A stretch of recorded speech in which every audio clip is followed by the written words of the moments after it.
Hey guys, thanks again and welcome to another live episode of Contagious Leadership. We are so pumped that you're here. Lorianne, super special guest today. Yes, very special guest. Been looking forward to this guest for a long time now. For a long time. All right, Patrice Poltzer is going to be here and talk about why every single one of you who is a brand builder, an innovator, they all start with a story and they have a story to share, and how she helps you get that story out. Let's get ready to learn, and we'll be right back with our guests in 30 seconds. Donnie?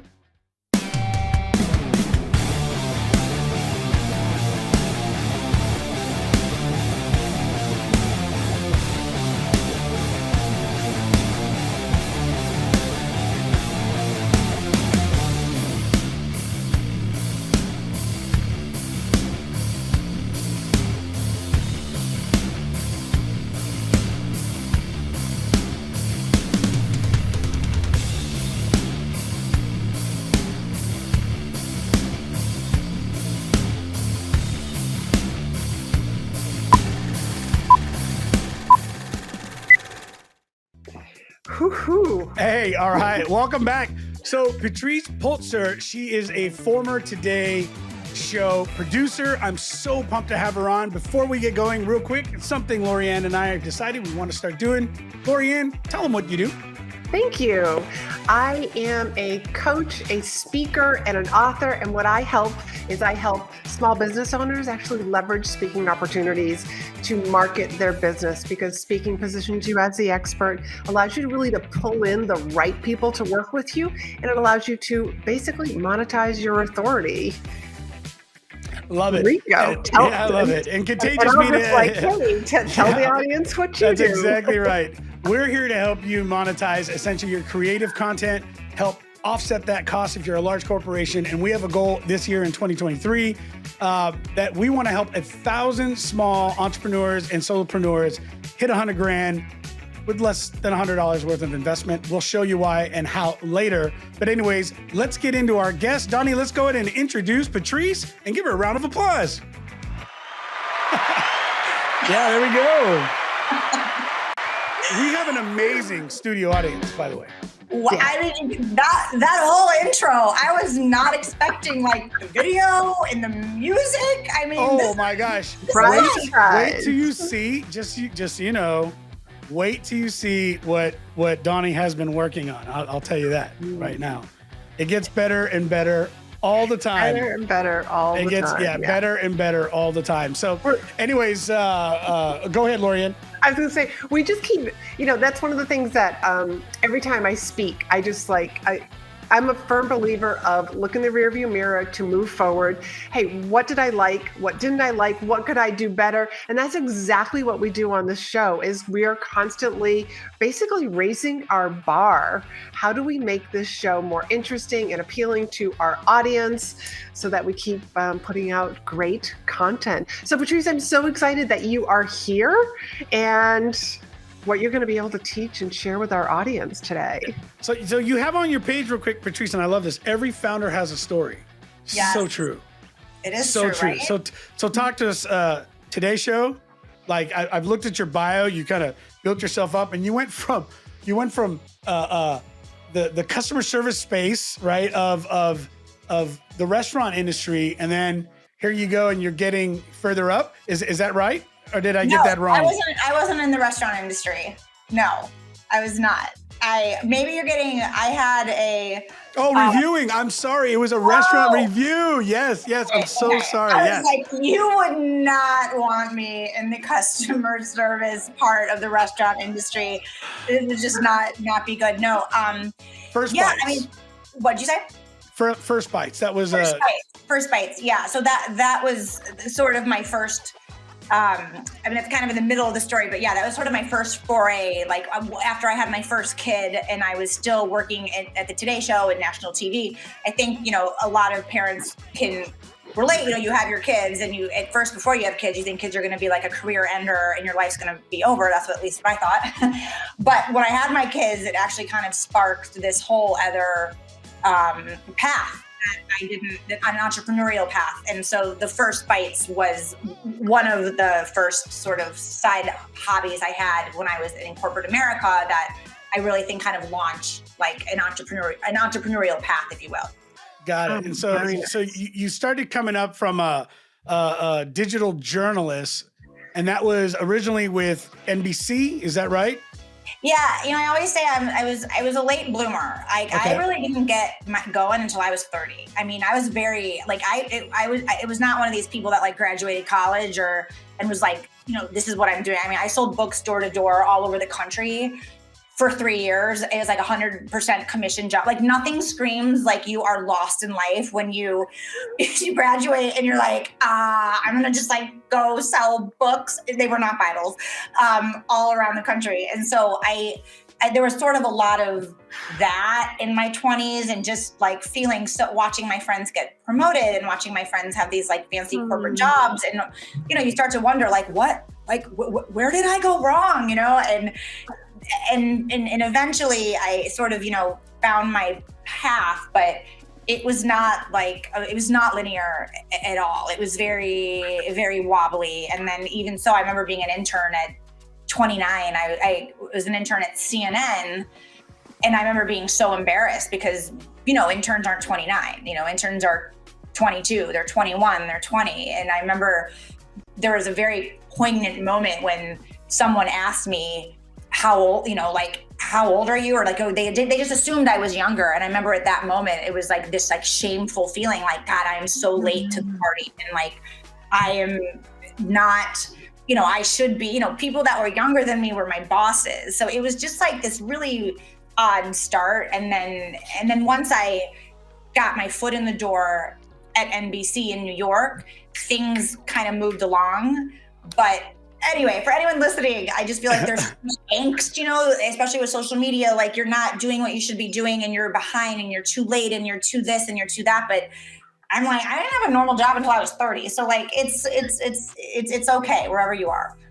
I think it's interesting because just even the way you're coming into that, I cannot tell you how many amazing people we meet that have reached a certain level of success in their life is really focused in. They almost all have very similar stories. And I think it's really interesting because one of the things that I try to teach the young people that work for us is that your 20s are not for you to figure it out. Your 20s are for you to try everything and make mistakes and get yourself prepared, because I don't know, I personally believe that you being in your later 20s had a lot to do with you being able to scale yourself a lot faster, especially those door-to-door sales. I'll tell you what, 3 years being able to put up with that and learning how to deal with that. There is a special place for those of us who've had to do door-to-door sales. I know. I'm just saying. No, it's so true. And ironically, it's how I got my first job at NBC. And true story, one of the guys who's still a mentor, he's not at the company anymore, but I remember I managed to get an interview for this position at NBC, and I was woefully underqualified, like woefully, like the position I was going for was like the skill set I like didn't really have. I was kind of coming fresh out of an internship. I was at Bloomberg TV for a hot minute. That was a pretty terrible job. But I remember I was interviewing with him and we just started chatting about my background, and I don't know how we landed on it, but I started talking about door-to-door sales and he kept asking me all these questions. Fast forward, I ended up getting this job. It was not at the Today Show yet. It was the job right before the Today Show. And he hired me and he goes, when you said that you went door to door, and I'm talking like door to door in like Texas, door to door in like small town Florida. Like, I mean, it was just not, these are not like metropolises. Like I was like kind of plunked in the middle and it's like, go. He goes, I could teach you how to shoot. I could teach you how to edit video. I could teach you how to write scripts, but you can't really teach someone how to go door to door. And then like, no, I'm not kidding. When I say that, I mean it. Like I have been in and out of operations and sales most of my life. There is something you learn, and getting beat up like that, going through that and getting beat up like that, you cannot learn that in any other environment than out there. And it creates something in you that just develops something very special. Like I said, so I'm not shocked that that was part of your prerequisite into coming into where you are today. Here's where I'm really curious. Video journalism. Where did that start to fall into your career? When did that, because you didn't just kind of do well there. And let's talk a little bit about that, how you got some pretty neat awards on this. So video journalism. It's okay, by the way. There's nothing wrong. A little humble bragging. A little humble brag is totally cool. I'm like, did I do? I know. As you were saying that, I'm thinking like, did I do well? Was I doing well? It's just funny, like trying to like process what you're saying. Gracie Award-winning video. That part. Yeah. No, I definitely went out with a bang at the Today Show. Like, all right. But it's funny how like your path changes as you go along, at some point. So, at some point, I remember thinking like, oh, well, when I was selling books door to door, my last year I was selling books in LA, or I was selling books in California. And I was like one of my communities was like a very wealthy, like mountain town right north of LA. And I remember I sold books to one of the guys who ran he did all the American Idols. And I remember I was in his house, I was like talking to his family. His wife was the anchor for KTLA. And they're just like, why aren't you should be on TV. Like you should be an anchor, like, and so he kind of like, and I was sort of like, oh, I'm like, well, maybe I'll do that. And so when I went back to Chicago, I was about 25, 26. I ended up getting an internship at WGN TV, which is like I'm sure, do you know WGN? Do they have that? Yeah. Well, here was the thing: was WGN from Chicago or the LA side of it? No, WGN Chicago with like. Okay, all right, yes. So I grew up on the West Coast, and then I know WGN. Mm-hmm. Tom Skilling. I mean, it's such a cult, like So that was my first like foray into TV, and I'm like this is amazing. I'm like, oh my God, like especially in WGN is not a normal news program, it's more of a variety show. It was so fun. So anyway, so that internship sort of sparked. And so then eventually, I ended up, thank God, like, I mean, the internet was around, but like, thank God, like it wasn't around how it was. I ended up getting not paid, by the way. There was a show called Nude Hippo, your Chicago show. And I was the host or the co-host. And it's like one of those shows that was on public access TV. And I remember my parents were like, I'm sorry, what? Like you just sold books door to door and now you're doing like a nude hippo, huh? And you had to like go to Star Trek conventions and it's just like so ridiculous. And so I did this show and I remember being like, I am going to get a job as a reporter.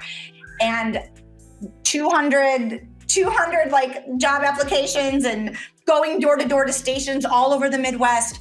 I could not get a job. And I remember one news director sat me down. He's like, I'm going to put on the screen a video of the person I just hired. Keep in mind, my reel was like, all I had was like me at Star Trek conventions and me in like Shrek costumes and me like doing these weird things on TV. And I'm like interviewing for these like local reporting jobs. And he put in a video and it was like a girl outside the White House. And I was like, oh shit. Like, and I'm like, okay. And he goes, so you're a little rough around the edges. He goes, so like, I mean, I couldn't get hired at like Market 500. I mean, it was just like, and so again, you go through these, like, what am I doing? I'm again, like so lost. So he goes, have you ever considered going to grad school? Northwestern has a 1-year program, you should apply. And I had never thought of going to grad school. It wasn't even like it wasn't even in like the realm of possibility. And I ended up applying to this Northwestern. They had a 1-year program. Just paid off the debt like recently. That's a whole other podcast.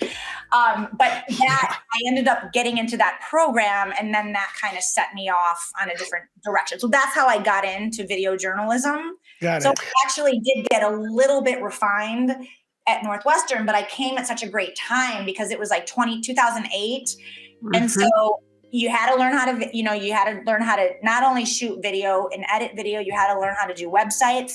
It was at that time period where it was like, it just wasn't like, I want to be on air. It's like, no, you need some tech skills, my friend. Yeah. So I was able then to get into places because I could make a website. I could edit. I had tech skills. So the tech skills actually were the reason why I was able to get some of these like prestigious quote unquote CNN internships they didn't care about me being on air. It was like, no, like we need you to be able to like manage, the online stuff. So sorry, this is a long-winded answer to your story, but like the grad school did shape me up. I'm not saying I would recommend that for everyone, but for me, I mean, I was like 27. No. Don't worry. It's not long-winded. Like this is, no. But this how is good grateful for the guy who gave you the feedback. Yeah. And I can so relate with that, Patrice, because somebody did that for me. Oh, really? And it was in healthcare. Okay. Yeah. And it was just like, thank you for giving me honest feedback so that I could, like go work, like on like what I needed in order to move forward. Yeah. That was, I'm sure like you just so appreciate that conversation. I did it at the time. I was mortified because, you literally, you're like, when he put this tape or this video on of this girl, outside the White House, like in a suit. And I'm literally like, there's a screenshot of me and I'm like in a Shrek Fiona costume, at an anchor desk. And I'm just like, oh my God, I'm so embarrassed. But also too, I had nothing to lose at that point, I was living at home still. And look, I realized that in and of itself is even a privilege, right? Like not everyone has had that fallback, but I was still living at home. But all of my friends, like when I say all, I mean all, were like living in the city and like had their own apartments and like, it was just such a weird, you couldn't pay me to go back to my 20s. It's just so angsty. I was like, 20s are awful. They're like awful. Like, I swear to God, everyone's like, oh, your 20s? I'm like, are you out of your mind? Like, no, I wouldn't go back either. I'm not going to lie. Like, I would go back for a couple things. Like, I wouldn't mind my 20-year-old body. That'd be cool. Right. But, but no, 20s, no, not at all. 30s. I wouldn't mind 30s again. I do a couple different things differently. And in the 40s, well, we haven't finished those yet. So we'll see. And I only want to go back if I can go back with all of my knowledge. Yes. Oh yeah. No, for sure. But we hear the story all the time, right? I mean, our people are always saying this, like, what do they say? The youth is wasted. Wasted on the young. Yeah, but anyway, so here we go. Fast forward, you've now been involved with the Today Show, and talk a little bit about this. And here's what I'm curious about, Patrice. How did the switch happen? Because your comment in your bio and then on your LinkedIn page felt very familiar to me. Okay, so tell me how it went. Where your life is also growing, your career is going through, and you make this transition switch. You're a part of something big, and then you decide, hey, there are others that need to understand the importance of this right here. Yes. That's a really great question. Okay. Cliff notes. Okay. This is like, yeah. All right. So fast forward, like ended up, after the internship, I ended up moving to New York on a whim. I'm like, I got to get out of Chicago. So I'm like, I need a bigger playing field here. And also Chicago is like, love Chicago, but it's like, unless it's like so everything is nepotism, and like there's just not a lot of opportunities actually in media at the time. There's probably more now, but at the time it's like, unless you kind of descended from like a legacy of the same last name, like it was just very hard. People don't move. So I'm like, screw this, I'm going to New York. So went to New York. And I ended up getting a job at Bloomberg TV, right? So that kind of like, it was the worst job ever. It was overnight. I was like covering the Asian markets. I was like, what part of like my resume or anything screams that I know anything about this? But I got in. And so that kind of like got me going. And so once I got in the Today Show, that took a few years, but when I got to my place, it's funny. Like I never, ever aspired. I never thought about having a business. I never wanted to have a business. I really thought that entrepreneurs were special people. I always just assumed that people that had their own businesses or did cool, like things that were not corporate, you were born that way. You knew the minute, I had a lemonade stand when I was younger. It's like the same narrative everyone has. Like, I'm like, I never had a lemonade stand. Like, what are you talking about? So I just sort of had this narrative, my own story that like, entrepreneurs are special and like we are special. It's just a different kind, but yes. Yeah, no, but the kind of how I transitioned, it was by force. So I was at the Today Show. left on a high. I won this award for this I got really involved in a Syrian refugee crisis, which is another type of podcast, but did all this stuff. And then when I was on maternity leave with my second kid, I got really into Snapchat. Stay with me here. Right before I went on maternity leave, one of the interns, Phoebe, who is still at the Today Show, she's like, Patrice, you'd be so good on Snapchat. And I remember being like, at the time I was like 33. I'm like, no one wants to see like a mom of two, like on Snapchat. Like, what are you talking about? So she taught me how to use Snapchat, and I went on maternity leave. Fast forward, I got so into Snapchat. Like, it was like I was in like a Snapchat world. Little did I know there was this guy that was following me, and he messaged me on LinkedIn. It was 2016, the summer of 2016. He goes to me, this is so weird. I almost feel a little bit like weird even reaching out to you. He goes, I follow you on Snapchat. He goes, and I need you to come to my company. Like, I need you. I don't know, like, I just need you to come to the company. I thought it was like a joke. I was like on maternity leave with like a newborn and a toddler. And I'm like, this, like, what? Like, yeah, like, are you a creep or like, you follow me on Snapchat? Okay. Snapchat content? It was bizarre. Turns out there's this startup in New York, and this is right around the time when no one knew Facebook was inflating all their views, but when a BuzzFeed video would have like 50 billion views and people would go mental, and like advertisers were like, oh my God, like I need to get in on this money. So they bought up a lot of like mom bloggers, like people that had big like Facebook audiences, but didn't know how to do video. And they were trying to grow all these like popular platforms these little organic hubs. Yes. Where totally. Yeah, okay. Yeah. So, and they were like, fancy startup people, like, they sold their original company to like Amazon, Quidsy for like $1 bajillion. Like, so it was like all these people that were in like the tech world that were trying to enter the media world. And so they recruited me. And I remember I had like 3 meetings like in the city. And I remember being like, this doesn't happen to people on maternity leave. I'm not even looking for a job. It was just the whole experience felt very surreal. And so they kept throwing money at me. And I remember being like, whoa. So I remember I went back to my boss on maternity leave. I called him. I'm like, dude, this is what's happening. I was like, I loved working. I really did. So I didn't want to leave. I was like, can you like do something with this? He's like, no. He's like, get out of here. Like, leave. Like, go learn digital things and like come back to us like when you can run the company. He's like, no. He's like, Patrice, get out of here. Like, he gave me my blessing. It's a small world. You can't burn bridges, right? So I ended up not returning back to NBC after my second maternity leave. And so I ended up going to this job, and it was like my dream job, except I learned very, very, very, very soon that it was like a nightmare. So it ended up being the worst professional experience I like have ever had. And became this soul crushing, esteem destroying experience where I was out of my depth. It was the whole thing was awful. And at the time, like my husband had taken a huge career risk himself. So I had the health insurance. Like, it was kind of a 4-year play. I was making awesome money.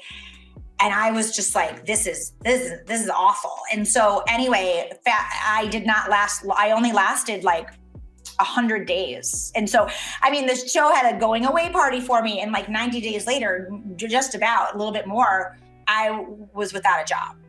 So I remember like at the top of 2017, I was just like, what just happened, And so I was just not in a place to even, I'm getting to your question, but there needs to be context. The context is important. It is. Yeah. And you said something earlier. You said, I just want to remind you, you said, I kind of fell into it. Let me tell you something about entrepreneurship. Very, very rare do we say, oh, hey, I got this great idea. It usually is a forced move. Yeah. And we realize, you know what? I can solve this problem.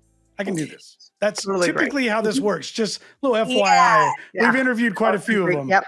Yeah, I so was not an I can solve any type of problem. Like, I was just like, I can't even get off the floor. Like, I mean, I always joke, like, the one like amazing part of that experience is I was such a shell of a human. And I was just like on edge. Like, I mean, I lost my baby weight with my second, like in a month. I was just like, and I'm back. Like, because I was just, it was not how I would ever advise anyone. But I remember like, I was just so, you get to a point where when we're in such a toxic environment, you don't even trust you can't even trust your own decision-making process. Like if someone asks you a question, and I couldn't even like answer it because I'm like, I don't know. Like I doubt everything. Like everything was kind of stripped. So, but I lived in New York City. I had a newborn, I had a toddler. I had a husband that took a career move. So he was not in like a stable position either. And it was very scary. And I remember there was a moment where my husband, who is like, he's the best person ever. He's just like, I need you to get up off the floor. Like, I need you. Like, we need you. Like, basically it's like, go start making some money, bitch. Like, not really, but like literally. Like, we need to stay in Manhattan and like have this life. Like, my husband was like, should I go back to the corporate? But I was like, I can't make you do that. Like, you're doing your thing. Like, it was just, oh my God. And I remember thinking like, oh, I don't have enough esteem to actually go back and interview. Like if someone would have, because I was thinking like, okay, well, it wasn't like, oh, I'll just go back and get another job in New York media. It was like, and I remember I told my boss what was happening and, he was kind of joking like, well, there's always a place for you here. It was kind of like, ha, ha, ha. But like, I don't even know if that was true, number one, but number two, it was also a little pathetic, right? Like you leave to this party and then like 4 months later, it's like you're back. Like you can't actually cut it outside of NBC Rockefeller walls. Like, so it was just sort of like, I can't go back there. And so I will say that in that 4 months though, this experience I had, it was the first time that I had ever been around brands because I was an editorial, in journalism and editorial, it's like, old school. And now it's a little bit murky, but before it's like you have advertorial or you have ads and you have editorial and you do not mix. It's like sacrilegious. And it was right around that 2015, 2016. That's like, and I say this, I hate to always use this video, but the Dollar Shave Club video. Do you remember that video? Yes, I do. Yeah. Yes, I do. I referenced that quite a bit, but yeah.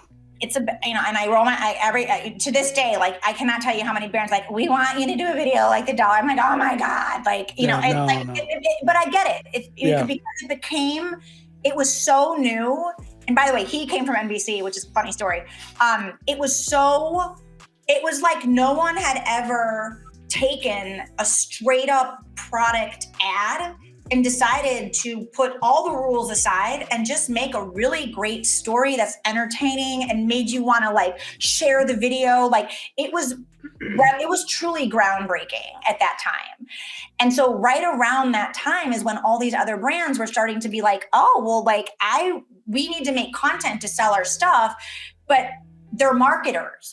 So I was working with like, Unilever and, big CPG brands when I was at this startup. And I was like, I've never done this before, but I remember being in meetings and, the marketing team is like talking about script ideas. And I'd be like, that is so bad. Like no one is going to watch that. Like, because you have to understand the world that I came from was hardcore editorial.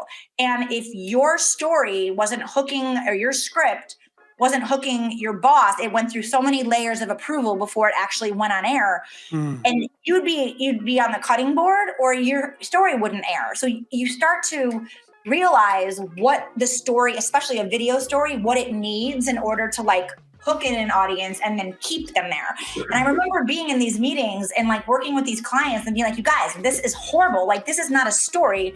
You're just talking about your product and no one cares about your product. Like, why does anyone care about your product?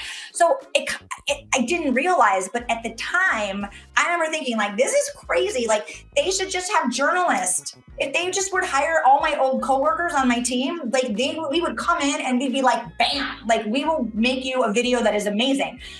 was not thinking that like, that's what I was going to do. But I remember thinking like, wow, this is backwards. So when I left, when I got like laid off for all intents and purposes. When you made a decision to go other ways. Yeah. Sure.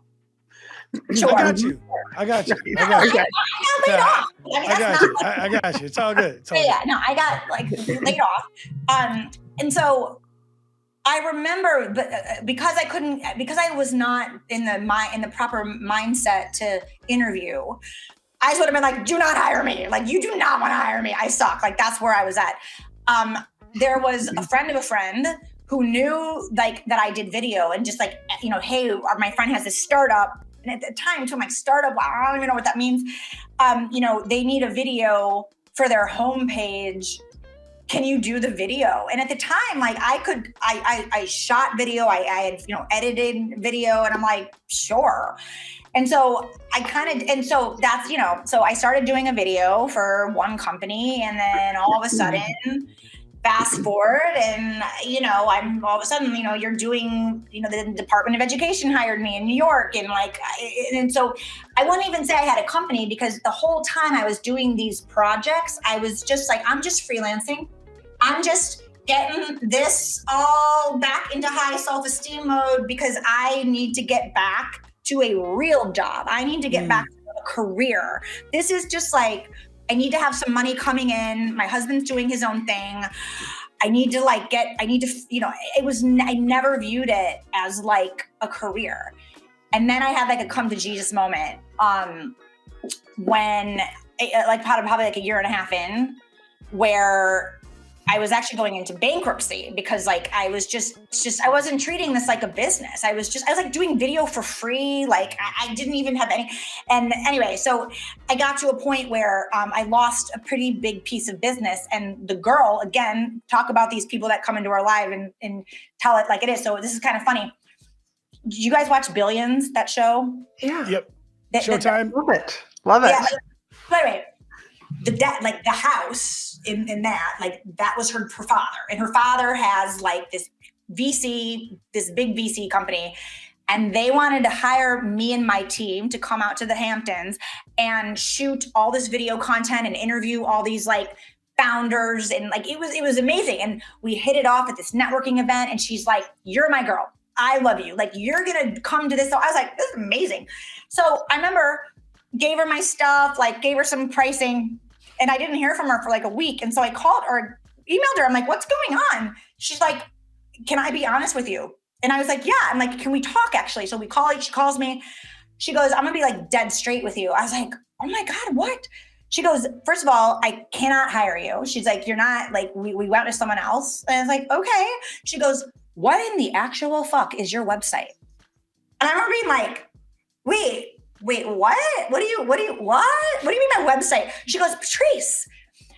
So context, up until that point, I didn't have a real website. I had like a website with my name on it, and it was like a picture of me with a giraffe and a camera, and it was really weird, and I was pregnant, and like she was pitching me. I didn't realize that she had to pitch me into like her team, and like she goes, you need to step up. She goes, because I didn't know your website was so awful. She's like, so during the meeting, I'm talking about this awesome person I met, former Today Show.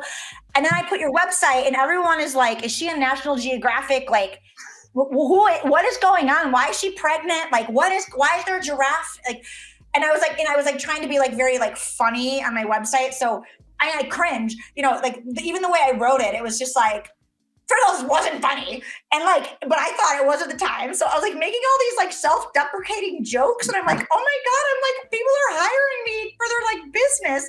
So she's like, and so in that moment, I'm like, what am I doing? I'm wasting I've been doing this for a year and a half.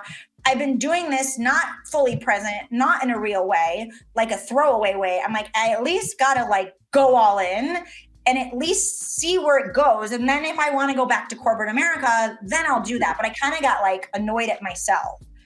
So you really had two angels that came into your life and just told you the way it is. I've never had anyone say that to me before, but now that you're saying it, like I guess, and they would have no idea. Actually, the girl, she might remember because it was so ridiculous. I'm sure she remembers maybe my giraffe website, but it is true. Yeah. Like that was the catalyst where I then but then COVID hit and my whole business fell apart. So, you know what I mean? It's just like constant, like, oh my God. But these moments help, reinvent us, right? Yes. And especially when you get into this level of entrepreneurship, the change is absolutely necessary. The change is the part that makes us better. Right. Mm-hmm. And so I know that you've given this amazing context to how you've gotten to this place, but the truth is you wouldn't have been able to understand how important the story is for each founder and how that story is going to impact them in the market because you had to experience it yourself. One of the things, Patrice, that I have to give credit to with you is that not only from what I already know now, especially with this context of what you've brought, they didn't just come with, I was, award-winning Today Show producer. This was, I did it all wrong, right? Look at all the things I did wrong. And then I have now come to figure out just how important these elements are, the 1, 2, 3 points and why this matters. And so you didn't just come with experience and understanding, you also came with the element of being one of those founders, of being a business owner that had to figure something out the wrong way and just what impression you give when people go and they look at you for the first time. And I think that's really important because we shouldn't be teaching what we don't understand. We should only teach really, truly what we know how to do. And I think especially in our field, right? In this realm right now, in this coaching and in consulting side, there's so many people that are trying to teach and develop that they don't know. Like they're just grabbing it and maybe they have a little bit of knowledge, but they didn't get there, right? No, they didn't build that. That's such a great point. And I always say that because now it's funny, the past year, the brand video side, I still have that side, but when COVID hit, that fell apart, I mean, when production stops, like, it always seems like when I'm pregnant, like these major, like horrible things happen. So like, again, COVID hit, I was pregnant with my third kid, which by the way, my poor son is the only person who's ever going to have older siblings in 2020. Like no one was deciding to have another baby in like 2020, especially like living in a New York apartment, like let's have a third baby. But the production stopped. I remember being like, oh my God, like, like I'm pregnant with my third, like how am I making money? And prior to COVID, it's so serendipitous, but 3 months before COVID, so like December, I remember thinking, I have got to figure something else out because at the time I was running around like an insane person, like tripods and shoots and video shoots. And you have to understand, like I have to pay out my team. So any business that I brought in, it was automatically cut in half. My margins were always 50% because I have to pay out my shooters, my editors, my animators. And all of a sudden, maybe that $50,000 project or whatever it is, it's automatically in half and you cut that half again for tax. And then those projects also have a longer sales cycle. So it's like, it was like, oh my God, it's like I am hustling all the time, always networking, always out. I felt exhausted. I'm like, this is not fun. Like, this is not like, entrepreneurial freedom. I'm like, give me a 2-week paycheck any day. I was like, this is horrible. So I was already feeling angsty. And I remember being like, and so at the time, I did not know that like online business was a thing.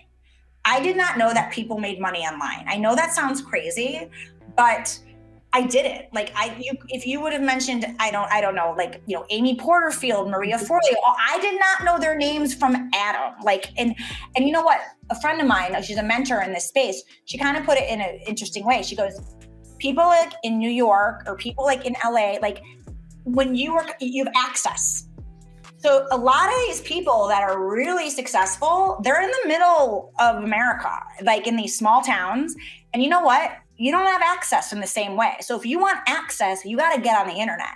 And so all these people that like are crazy, crazy, crazy successful, a lot of them actually are not in the East Coast or the West Coast or from Chicago or like these bigger cities and she said, she goes, it's so funny. Like people, she goes, because she's in this space and she, again, crazy, like, multi-millionaire times 10 over from a small town in Georgia. And she goes, all of my friends that are like, live in New York, like everyone's late because we've been doing this for 10 years. Like, we're not in the cities. And it just kind of like, it was just like a really interesting connection. I'm like, oh my God. So anyway, she introduced me to this world of making money online. I remember she goes, you're crazy. She's like, why aren't you monetizing your knowledge? I remember being like, what does that even mean?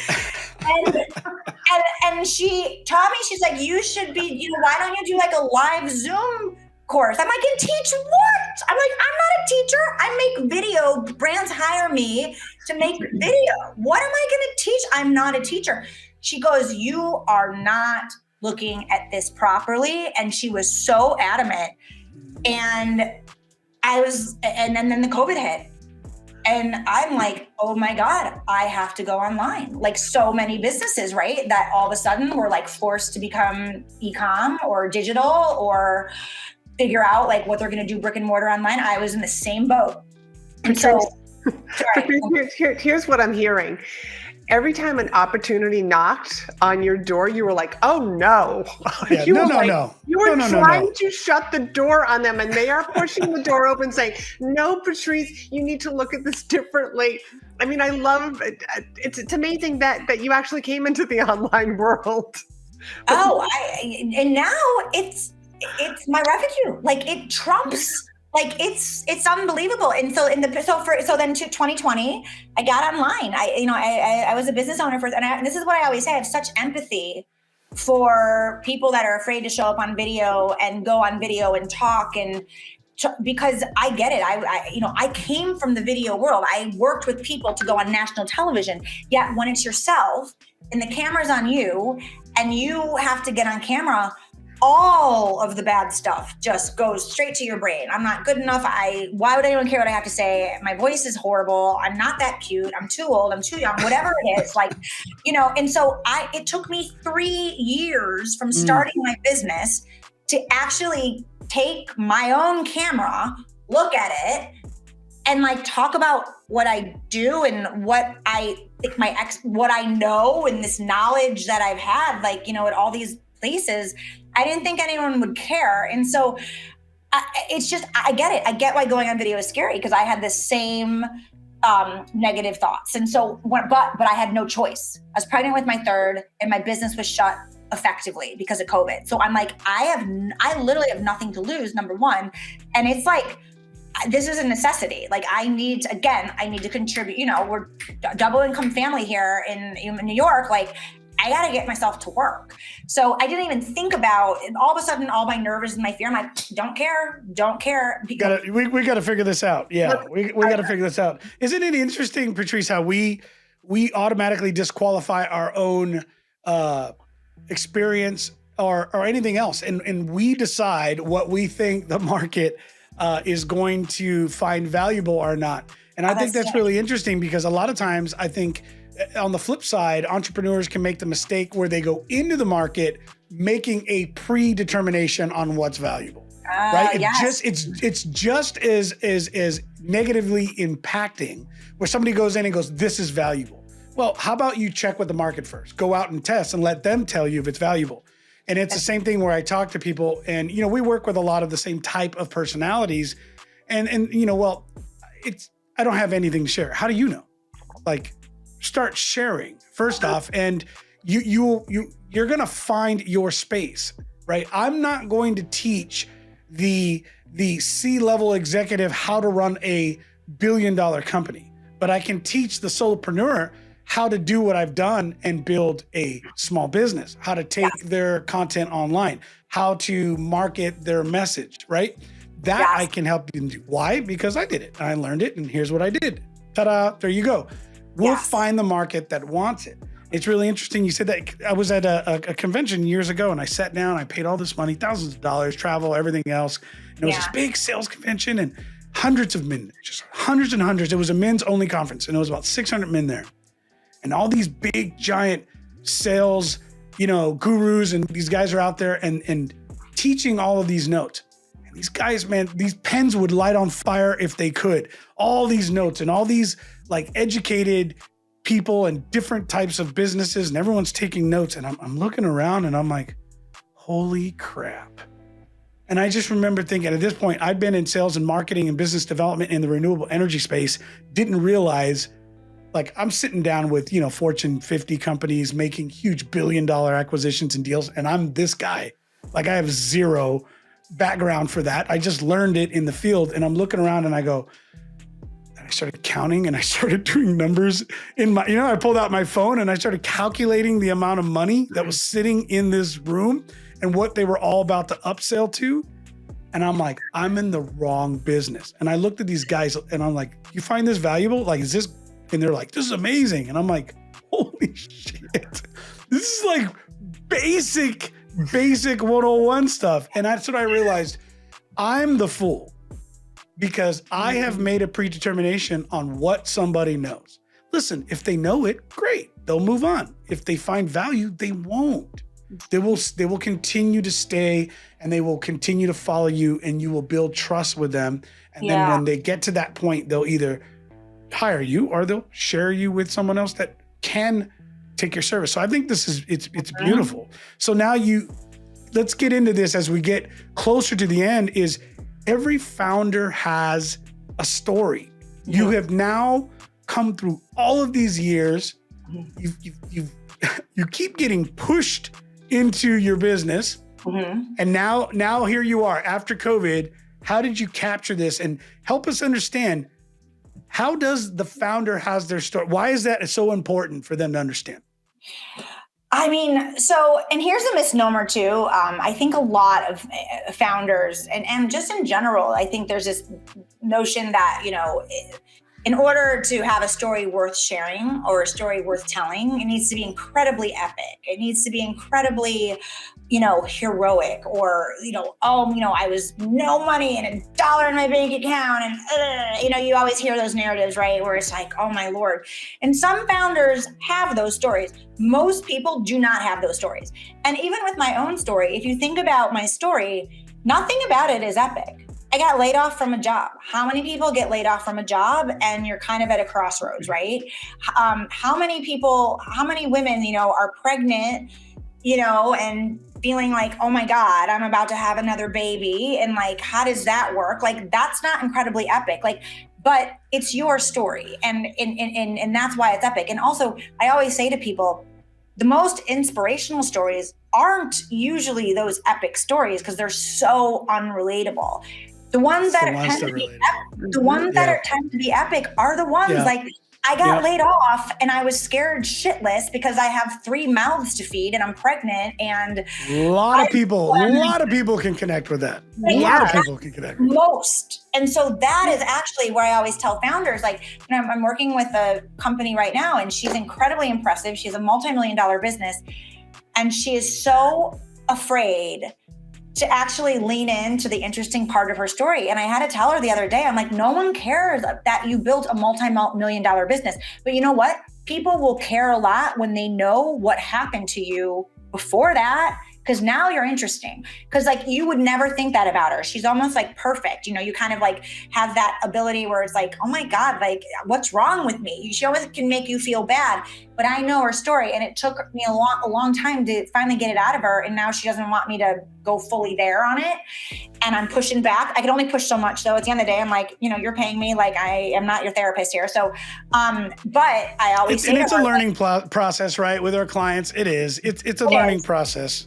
Yeah. But yes, if there's any takeaway from this, it is like, lean into your shit. I like truly lean into it and own it, because that is what makes you interesting. And it's not for the sake of like airing dirty laundry or your grievances, or like talking about, when your girlfriend dumped you when you were 12. That's not the point of it.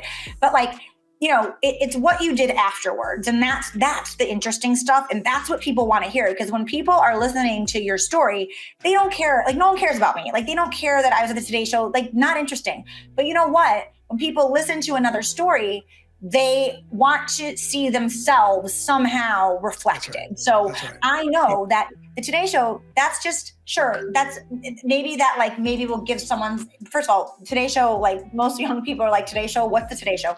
But I know, honestly, but it still has so much social currency, so I'm not knocking it. Ask any totally get it. Like, get me on TV, get me on the Today Show.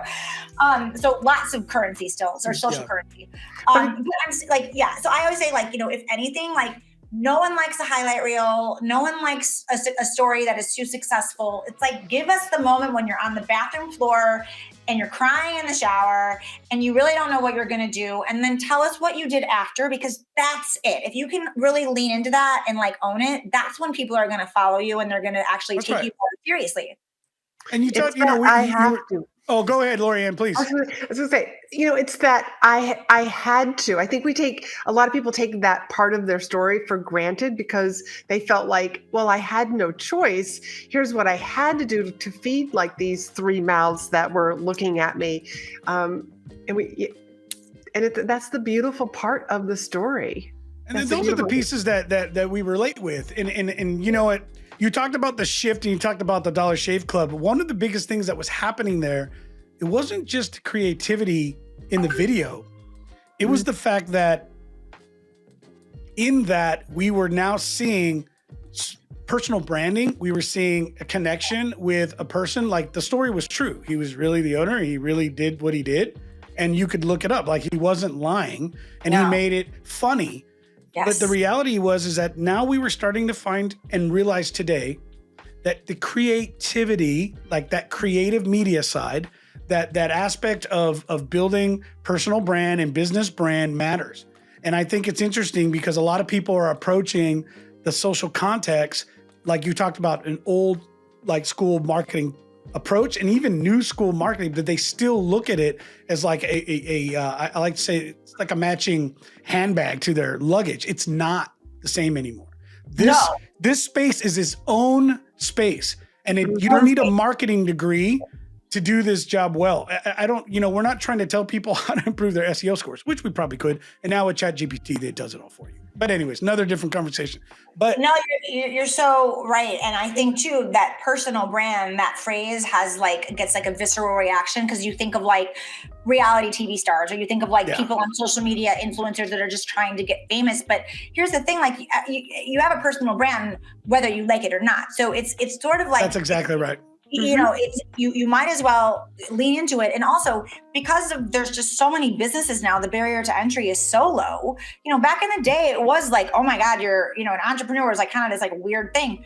Everyone's an entrepreneur now. Like, you start a side hustle, and you can have a business within an hour on the internet. So it's like with that much stuff crowding our senses and assaulting our brain waves, like you have to be able, your brain just wants to shut out stuff. So it's like, if you are going to kind of cut through that, like you have to insert yourself. You're the only different thing. There are a million storytelling coaches. There are a million video people. Like, that's right. You are the only differentiator in the business. That's it. And the likelihood is what your business serves and offers is probably very similar to a handful of other businesses just like you. So your story, I was being nice. Right? We tell people all the time, I love it. Like my team we'll get a new client in and we're like, we'll go through the discovery and we're asking, their value props, and we already know, integrity, safety. And I'm like, I already know what you're going to say because everybody's got quality. Everybody has integrity. Everybody's the safest company. And I'm thinking, because we deal with a lot of operations and maintenance. And I'm like, okay, like, let's talk about what makes you different.